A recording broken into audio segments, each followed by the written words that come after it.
Tarehe 1 Juni 2026 majira ya usiku kuanzia saa 6 mpaka saa 7 kulitokea tukio kwa msanii au producer Barnaba. I say hii it's so sad kulinganisha kwa mpambanaji kama Barnaba. Kwa msanii huyu amesema amepoteza vifaa vya thamani vya zaidi ya shilingi milioni 100 baada ya studio yake kuungua moto huko Mwananyamala. Ingawa chanzo halisi cha moto huo bado hakijathibitishwa rasmi. Taarifa za awali zinaeleza kuwa huenda kulikuwa na hitilafu ya umeme au short circuit. Tukio hili linatukumbusha umuhimu wa kuchukua tahadhari za mapema dhidi ya majanga ya moto yanayotokana na umeme. Na leo katika Odessa Electrical Technology nitawaeleza kuhusu teknolojia muhimu sana inayojulikana kama Automatic Fire Suspension System. Mfumo huu wa kisasa wa kuzima moto kwenye paneli za umeme na maeneo yenye vifaa vingi vya umeme.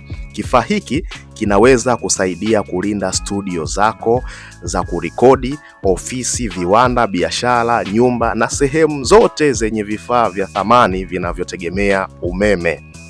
Elimu ya leo itakusaidia kuelewa umuhimu wake, namna kinavyofanya kazi, faida yake na kwa nini kinaweza kuokoa mamilioni ya fedha kwa kuzuia moto kabla hujasababisha hasara kubwa. Na wewe kama ni fundi umeme, usikubali kumfanyia kazi mteja wako bila kumwelimisha kuhusu teknolojia hii muhimu ya usalama. Karibu sana katika kipindi chetu cha leo. Mimi ni Odessa Van na hii ni Odessa Electrical Technology. Automatic Fire Suppression System. Teknolojia ya kisasa ya kuzima moto kwenye paneli za umeme. Karibu katika Odessa Electrical Technology. Usisahau tupo na wadhamini wa kipindi hichi ni kampuni ya Lifetime Store TZ, wauzaji wa bidhaa za kielektroniki ikiwemo mashine za kufua nguo na kukausha. Leo tutajadili teknolojia muhimu sana katika sekta ya umeme na usalama wa viwandani inayojulikana kama Automatic Fire Suppression System. Je, umewahi kujiuliza nini hutokea moto unapoanza ndani ya paneli ya umeme? Na ni kwa namna gani moto huo unaweza kuzimwa ndani ya sekunde chache bila kutumia maji wala kusubiri mtu afike na kizima moto?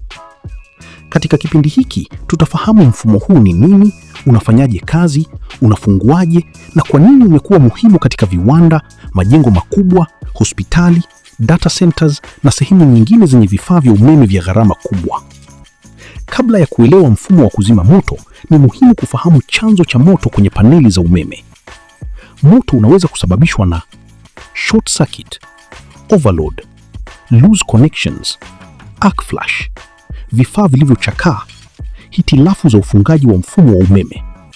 Hitilafu hizi husababisha joto kali ambalo linaweza kuyeyusha insulation za nyaya na kusababisha moto. Katika mazingira ya viwandani, moto mdogo unaweza kusababisha hasara ya mamilioni ya fedha ndani ya muda mfupi. Automatic Fire Suppression System ni mfumo maalum wa kuzima moto unaofanya kazi kiotomatiki mara tu unapogundua moto au joto kubwa kupita kiwango kilichowekwa. Tofauti na kizima moto cha kawaida kinachohitaji mtu kukitumia, mfumo huu hufanya kazi wenyewe bila msaada wa binadamu. Lengo lake ni kuzuia moto kusambaa na kulinda vifaa vya umeme dhidi ya uharibifu mkubwa. Hatua ya kwanza ni ugunduzi wa moto. Ndani ya paneli huwekwa vifaa vya kugundua joto au moshi. Moto unapoanza, joto huongezeka haraka. Sensa inapogundua joto hilo, hutuma taarifa kwenye mfumo wa kuzima moto. Mara moja, kifaa hutoa kemikali maalumu au gesi ya kuzimia moto. Kemikali hiyo huvunja mzunguko wa mwako na kuzima moto ndani ya sekunde chache. Kwa sababu hakuna maji yanayotumika, vifaa vya umeme haviathiriki na vinaweza kuokolewa. Kuna aina mbalimbali za fire suppression systems. 1. Aerosol Fire Suppression System. Hii ndiyo aina inayotumika sana kwenye paneli za umeme. Hutoa chembechembe maalumu zinazozima moto kwa haraka. 2. FM200 System. hutumia gesi maalumu inayozima moto bila kuharibu vifaa vya umeme. 3. Novec 1230 system ni teknolojia ya kisasa yenye usalama mkubwa kwa watu na mazingira. 4.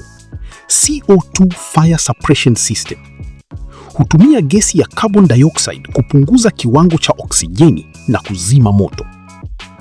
Katika ufungaji wa mfumo huu, hatua kadhaa huzingatiwa.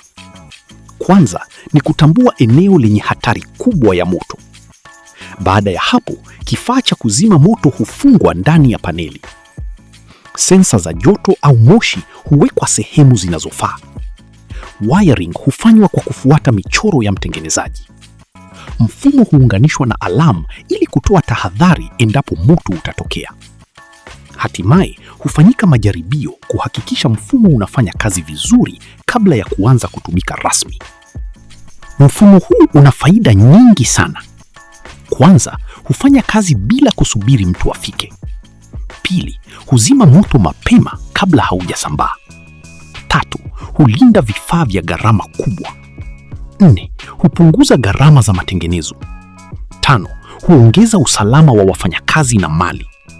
Ndiyo sababu viwanda vingi vya kisasa vinawekeza katika teknolojia hii.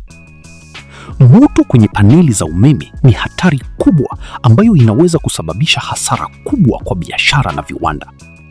Lakini kupitia automatic fire suppression system inawezekana kugundua na kuzima moto mapema kabla haujaleta madhara makubwa. Teknolojia hii ni sehemu muhimu ya usalama wa kisasa wa mifumo ya umeme. Mimi ni Odessa Vanyi kutoka Odessa Electrical Technology. Usisahau kusubscribe, kulike na kushare video hii ili watu wengi zaidi wajifunze kuhusu teknolojia za umeme na usalama wa viwandani. Mpaka wakati mwingine, elimu ni nguvu na usalama huanza na maarifa. Odessa Electrical Technology. Tunafundisha, tunaelimisha, tunajenga taaluma.